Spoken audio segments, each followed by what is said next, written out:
যে আল্লাহ পাক আপনাকে বাঁচিয়ে রাখতে পারেন, সে আল্লাহ পাক আল্লাহর পথে সময় দিলে আপনাকে অফুরন্ত রিজিকও তো দিতে পারেন। আপনি নিজে আল্লাহর হয়ে যান, আপনার সব কিছু দায়িত্ব কে নিয়ে নেবে? আল্লাহ নিয়ে নেবে।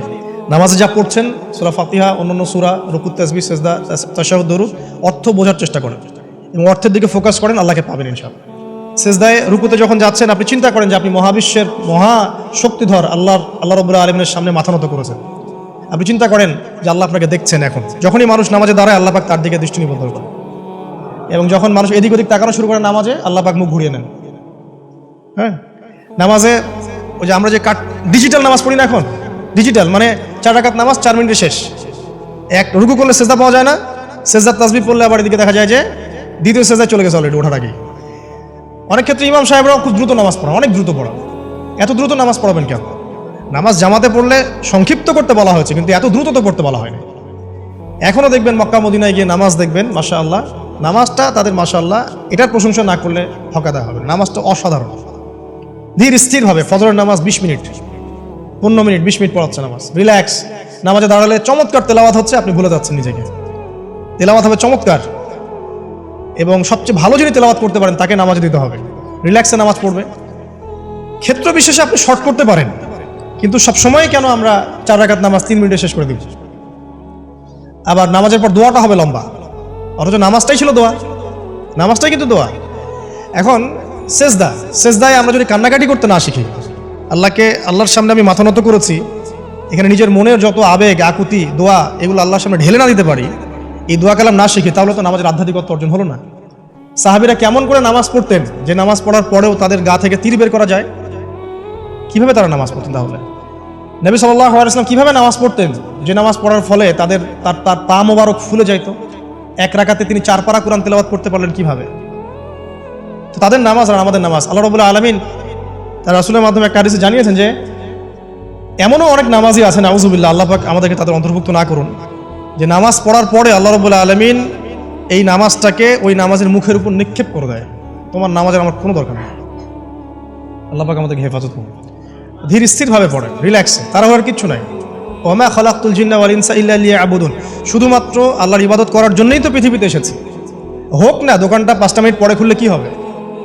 হ্যাঁ, জমিতে যান, জমিতে আধা ঘন্টা পরে গেলে কি হবে? যে আল্লাহ পাক আপনাকে বাঁচিয়ে রাখতে পারেন, সে আল্লাহ পাক আল্লাহর পথে সময় দিলে আপনাকে অফুরন্ত রিজিকও তো দিতে পারেন না? আপনি আল্লাহর হয়ে যান, বাকি সব আল্লাহ আপনার দায়িত্ব নিয়ে নেবেন ইনশাআল্লাহ। আপনি নিজে আল্লাহর হয়ে যান, আপনার সব কিছু দায়িত্ব কে নিয়ে নেবে? আল্লাহ নিয়ে নেবে। আল্লাহ পাক আমাদেরকে ধীর স্থিরভাবে আধ্যাত্মিকত্ব অর্জন করে নামাজ পড়ার তৌফিক দান করুন, আমিন। তো দেখুন, আল্লাহকে পাওয়ার সবচেয়ে সেরা মাধ্যম কি? নামাজ। তার আগে বলেছি নবী সাল্লাল্লাহু আলাইহি ওয়াসাল্লামের অনুসরণ।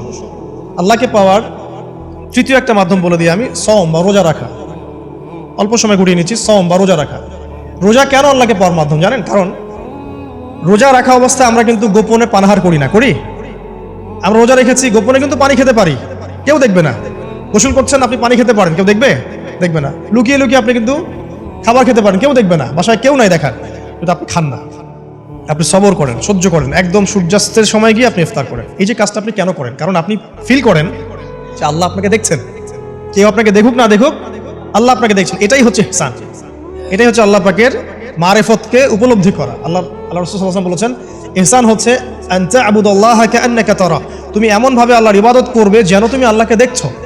ওয়া ইল্লাম তাকুন তারাহু ফাইন্নাহু ইয়ারাক, তুমি আল্লাহকে দেখতে না পারলেও বিশ্বাস করবে আল্লাহ তোমাকে দেখছেন। এটা রোজা রাখলে উপলব্ধি হয় না যে আল্লাহ আমাকে দেখছেন? এটা হচ্ছে আল্লাহকে পাওয়ার মাধ্যম। এই জন্য রমাজানের রোজা অবশ্যই রাখবো ইনশাআল্লাহ। পাশাপাশি এই যে সোমবার, বৃহস্পতিবার, এই যে মাসের 3 দিন আইয়ামে বীজের সওম আছে, 13, 14, 15, আরাফার সওম, আশুরার সওম বা নফল সওম, এগুলো রাখার অভ্যাস করলে আল্লাহকে পাওয়া যাবে ইনশাআল্লাহ।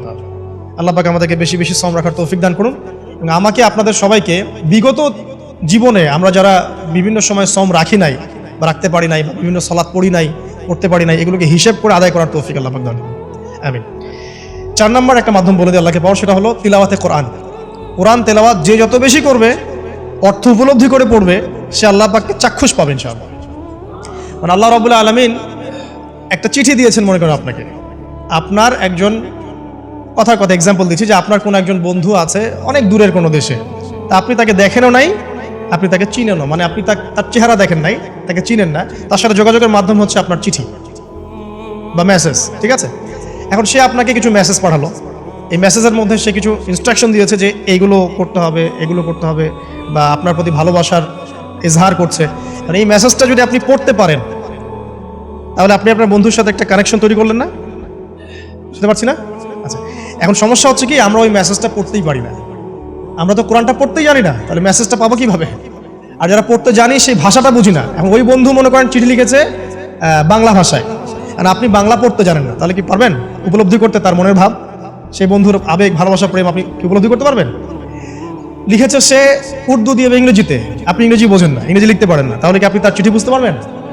এখন আমরা যেহেতু আরবি বুঝি না, এই কারণে কোরআনের মধ্যে কি বলেছেন আল্লাহ রাব্বুল আলামিন আমরা উপলব্ধি করতে পারছি। আমি কি বুঝতে পারছি? তো কোরআন শুধুমাত্র তিলাওয়াত করা যথেষ্ট নয়। তিলাওয়াত করলে আপনি প্রত্যেক হরফে 10 টাকা পাবেন, কোনো সমস্যা নাই, কিন্তু ওই মেসেজটাকে উপলব্ধি করতে হলে আপনার অর্থটা জানতে হবে। অর্থ জানলে পরে আপনি দেখবেন আল্লাহকে আপনি চাক্ষুষ সামনে পাচ্ছেন ইনশাআল্লাহ। আপনি হতাশ হয়েছেন, হতাশা দূর করার জন্য সূরা আছে কোরআন। বিপদে পড়েছেন, বিপদ দূর করার সূরা আছে কোরআন। আপনার রিজিকের সমস্যা কাটানোর সূরা কোরআনে আছে। হাজতের প্রয়োজন, সূরা ইয়াসিন, হাজতের সূরা চলে আসে। অসুস্থ হয়েছেন, শেফার সূরা কোরআনে আছে। বা কাউকে জিন টোনা করা হয়েছে, বানটোনা করা হয়েছে, ওর শেফাও কোরআনে আছে। এমন কোনো বিষয় নাই যেটা আল্লাহ রাব্বুল আলামিন কোরআনের মধ্যে নাজিল করেন নাই। ব্যবসা করতে চান, কোরআন কথা বলবে, ঠিক আছে? আপনি সামাজিক বিষয়ে ডিল করতে চান, সূরা হুজুরাত কথা বলবে। আপনি ইতিহাস ভালোবাসেন, কোরআনে ইতিহাস দিয়ে ভর্তি করা আছে। আপনি কাব্য ভালোবাসেন, কবিতা পড়তে ভালোবাসেন, কোরআনের মধ্যে কবিতা দিয়েও ভর্তি আছে। আর রহমান আল্লামাল কোরআন খালাকাল ইনসান, এখানে ছন্দ আছে না? প্রত্যেকটা ছন্দ, ওয়ান নাজমি ইযা হাওয়া মা দাল্লা সাহিবুকুম ওয়া মা গাওয়া ওয়া মা ইয়ানতিকু আনিল হাওয়া, ছন্দ আছে না? আপনি উপন্যাস ভালোবাসেন, কোরআনে অনেক উপন্যাস আছে। যা চান তাই পাবেন কোরআনে। এক কথায় আপনি আল্লাহকে পাবেন কোরআনের মধ্য দিয়ে। কোরআনের সাথে যার সম্পর্ক যত বেশি, আল্লাহর মারেফত সে তত বেশি পাবে ইনশাআল্লাহু আযজা ওয়া জাল। 4টা বলেছি না? 5 নম্বর হচ্ছে হজ উমরা করা। হজ উমরা আল্লাহ পাক আমাদের সবাইকে বেশি বেশি করার তৌফিক দেয়। হজ এবং উমরা এমন কিছু কাজ আছে যে কাজগুলো সরাসরি আপনার সাথে আল্লাহ পাকে কানেকশন করাবে। আরাফার মাঠে যাবেন, ওই মাঠে কি কিয়ামত হবে না? আল্লাহকে চিনতে পারবেন এখানেই। তারপরে যে সাই করেন না, সাফা মারওয়া সাই করে, ওখানে গেলে আপনি বুঝতে পারবেন যে কিভাবে ইসমাইল আলাইহিস সালামকে পানি দেওয়ার জন্য তার মা হাজরা এখানে দৌড়াদৌড়ি করেছে। বাইতুল্লাহ দেখবেন, আপনি চিনবেন যে আল্লাহর তাওহীদ কি জিনিস। চোখে দেখার সাথে সাথে আপনার ভিতরে এমন একটা ফিলিংস আসবে যেটা ভাষায় প্রকাশ করা যাবে না। চোখে দেখার সাথে সাথে এমন একটা ফিলিংস আসবে, আপনাকে আমি এটা ভাষায় প্রকাশ করে বোঝাতে পারবো না। আপনি জানবেন ইব্রাহিম আলাইহিস সালাম এবং তার ছেলে ইসমাইল আলাইহিস সালাম বাপ বেটা মিলে রাজমিস্ত্রি কাজ করেছে। এটা আপনি জামজাম কূপ দেখবেন, পানি পান করবেন, আল্লাহকে চিনতে পারবেন। এই কূপ তো অলৌকিক, এই কূপের মতো কূপ নাই পৃথিবীতে, এর পানি কখনো শেষ হয় না, এবং এই পানি খেয়ে মানুষ বেঁচে থাকতে পারে, খাবারের দরকার হবে না। দীর্ঘদিন পর্যন্ত এই পানি খেয়ে মানুষ বেঁচে থাকতে পারবে, খাবারের প্রয়োজন হয় না। তো এই পানির মধ্যে এমন কিছু উপাদান আছে যেটা মানুষের শরীরের রোগগুলোকে শেফা দিয়ে দিবে ইনশাআল্লাহ তাআলা আল্লাহর হুকুমে। তো প্রত্যেকটা কাজে রাসূল সাল্লাল্লাহু আলাইহি ওয়াসাল্লামের শহরে গেছেন মদিনায়, ওই মদিনার বাতাসটা আপনাকে বলে দিবে যেটা এটা একটা অন্যরকম শহর, ঠিক আছে? রাসূল সাল্লাল্লাহু আলাইহি ওয়াসাল্লামের রওজায় যাবেন, সামনে দাঁড়াবেন, আপনি আল্লাহকে চিনতে পারবেন। আপনি আর পৃথিবীতে থাকবেন না, অন্য জগতে চলে যাবেন। ওই যে বাকিউল গারকাত আছে, সাহাবীদের কবরস্থান জান্নাতুল বাকি, ওখানে ঢুকবেন, আপনার কাছে মনে হবে যে পৃথিবীটা আসলে কিছুই না। পৃথিবীর সবচেয়ে সেরা মানুষগুলো এই মাটির নিচে শুয়ে আছে, ওখানে আপনাকে খুবই তুচ্ছ মনে হবে তাদের সাথে। এই যে মানে বিভিন্ন জায়গায় গিয়ে আল্লাহকে চিনতে পাওয়া, এটা সবচেয়ে ভালো হয় হজ এবং উমরাতে গিয়ে। আল্লাহ পাক আমাদেরকে তৌফিক এনায়েত করুন, আমিন। তো এটা একটা আল্লাহকে পাওয়ার দোষ। যাদের হজ ফরজ হয়ে গেছে অবশ্যই হজ করে ফেলবেন, আর যাদের সামর্থ্য আছে তারা বেশি বেশি উমরা করবেন। নবী সাল্লাল্লাহু আলাইহি ওয়াসাল্লাম বলেছেন, এক হজ পরের হজের মধ্যে যত গুনাহ মাফ করিয়ে দেয়, এক উমরা পরের উমরার মধ্যে যত গুনাহ সেগুলোকে মাফ করিয়ে দেয়। আল্লাহ পাক আমাদেরকে এই আমলগুলো করার তৌফিক এনায়েত করুন। 6 নম্বর বলছি জিকির। আল্লাহ পাকের জিকির বাড়াতে হবে। যে আল্লাহ পাকের জিকির যত বেশি করবে, সে আল্লাহ পাকের মারিফত তত বেশি উপলব্ধি করবে, আল্লাহকে পাবে ইনশাআল্লাহ। আর এই জিকির করার জন্য ওযুও শর্ত নয়, জানেন? আল্লাহর জিকির করার জন্য কিন্তু ওযু শর্ত নয়। আপনি মনে মনে চলতে ফিরতে অলওয়েজ সুবহানাল্লাহ, আলহামদুলিল্লাহ, আল্লাহু আকবার, লা ইলাহা ইল্লাল্লাহ, আস্তাগফিরুল্লাহ পড়তে থাকতে পারেন। কষ্ট কিছু আছে? খালি জবান চলবে। মাঠে কাজ করছেন, ওই যে লাঙল দিয়ে কাজ করছেন, সেচ দিচ্ছেন, আপনি পড়তে থাকবেন আস্তাগফিরুল্লাহ ওয়া আতুবু ইলাইহি, লা হাওলা ওয়ালা কুওয়াতা ইল্লা বিল্লাহ, সুবহানাল্লাহ, আলহামদুলিল্লাহ, লা ইলাহা ইল্লাল্লাহ, আল্লাহু আকবার। কোনো সমস্যা নেই। রান্না বান্না করছে মেয়েরা, এটা করতে করতে পড়তে পারবে না? গাড়ি ড্রাইভ করতে করতে আপনি পড়তে পারবেন লা ইলাহা ইল্লাল্লাহ ওয়াহদাহু লা শারীকা লাহু, লাহুল মুলক ওয়া লাহুল হামদু ওয়া হুয়া আলা কুল্লি শাইইন কাদির। যে কোনো কাজ করতে করতেই ইল্লাল ইস্তেনজা বাদ দিয়ে। ইস্তেনজা কি জিনিস? প্রসাব পায়খানা। এই সময় এগুলো মুখ দিয়ে বলবেন না, দরকার নাই। আপনি এখানে এরপরে যে সময়গুলো আছে এগুলোতে আপনি জিকির বাড়াবেন। যে যত বেশি জিকির করবে তার কলব তত বেশি পরিচ্ছন্ন হবে। যার কলব যত পরিচ্ছন্ন, আল্লাহর নূর তার কলবে তত বেশি আসবে, সে আল্লাহ পাকে তত কাছে পাবে ইনশাআল্লাহু আযজা ওয়া জাল। 7 নাম্বার দোয়া ইস্তেগফার বাড়িয়ে দেয়া। আল্লাহর কাছে বেশি বেশি দোয়া করতে হবে। দোয়া বাড়িয়ে দেন। দোয়ার জন্য হুজুর ডাকতে হবে না, দোয়ার জন্য আমাকে ডেকে বাসায় খাওয়ানোরও দরকার নেই। আপনার দোয়ার জন্য আপনি যথেষ্ট। নামাজে দাঁড়ান, নামাজের সেজদায় দোয়া করেন, নফল নামাজ পড়েন, নফল নামাজের সেজদায় দোয়া করেন, নামাজের পরে হাত তুলে দোয়া করেন, প্রয়োজনে নামাজে সালাম ফেরানোর আগে দোয়া করেন, যে কোনো ভালো কাজ করেছেন তারপর দোয়া করেন, ঠিক আছে? কোরআন তেলাওয়াত করলেন, দোয়া করেন, তাহাজ্জুদের ওয়াক্তে দোয়া করেন, বৃষ্টি পড়ছে তখন দোয়া করেন, ঠিক আছে? মানে দোয়া কবুলের মোমেন্ট, সময়গুলো, আজান হয়েছে, আজান ইকামতের মাঝখানে দোয়া করেন, এই যে এখন খুতবা হচ্ছে এই সময় দোয়া করেন, দোয়া কবুল হবে। দিনী মজলিসে বসেছেন, দোয়া করেন, দোয়া করতে থাকেন। মনে মনে যত বেশি আপনি দোয়া করতে পারবেন আল্লাহর কাছে, ইনশাআল্লাহ আল্লাহকে আপনি তত কাছে পাবেন ইনশাআল্লাহ। এটা আল্লাহকে পাওয়ার অন্যতম মাধ্যম। এবং ইস্তেগফার মানে কি? তওবা করা। আস্তাগফিরুল্লাহাল্লাযী লা ইলাহা ইল্লা হুয়াল হাইয়ুল কাইয়ুম ওয়া আতুবু ইলাইহি। এটা বেশি বেশি পড়বেন, দিনে কমপক্ষে 70 বার বা 100 বার পড়ার চেষ্টা করবেন। আল্লাহ পাক তৌফিক দান করুন। কয়টা বলেছি ভাই? 7টা। আচ্ছা, 8 নাম্বার হচ্ছে সদকা করা। সদকা, দান সদকা আল্লাহর কাছে খুব বেশি পছন্দের। দান সদকা করার জন্য সম্পদ লাগে না, আমার কথা শোনেন। দান সদকা করার জন্য সম্পদ লাগে না, কলিজা লাগে, মন লাগে। বহু বড় বড় মানুষ আছে দান সদকা করতে পারে না, কোটিপতি, যাকাত দেয় না, আছে না? আর বহু গরিব মানুষ ভ্যান চালায়, কৃষিকাজ করে, দেখবেন 100 টাকা দান করে দিল, মন থাকতে হয়, মন, কলিজা বড় থাকতে হয়।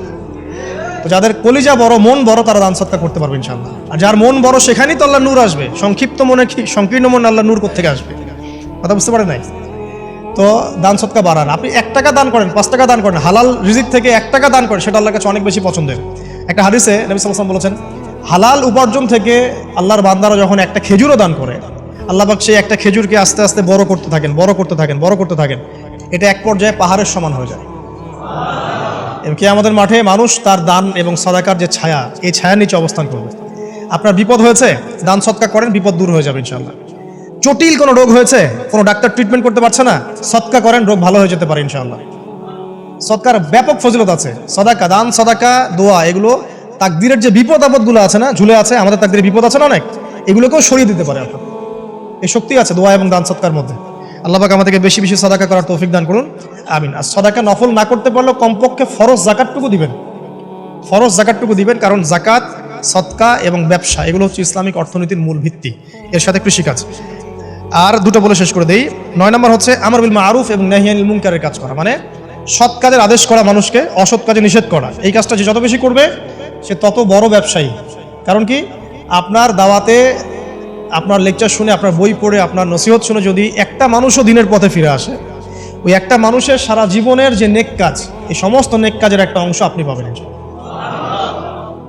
আবার আপনি কাউকে অন্যায় থেকে বারণ করেছেন, আপনার দাওয়াত শুনে কেউ সিগারেট ছেড়ে দিয়েছে, মাদক ছেড়ে দিয়েছে, জেনা ছেড়ে দিয়েছে, পণ ছেড়ে দিয়েছে, বা হারাম সুদ ছেড়ে দিয়েছে, ওই মানুষটা এখন সারা জীবন যত ভালো কাজ করবে, এই পুরো ভালো কাজের একটা অংশ আপনি পাবেন ইনশাআল্লাহ।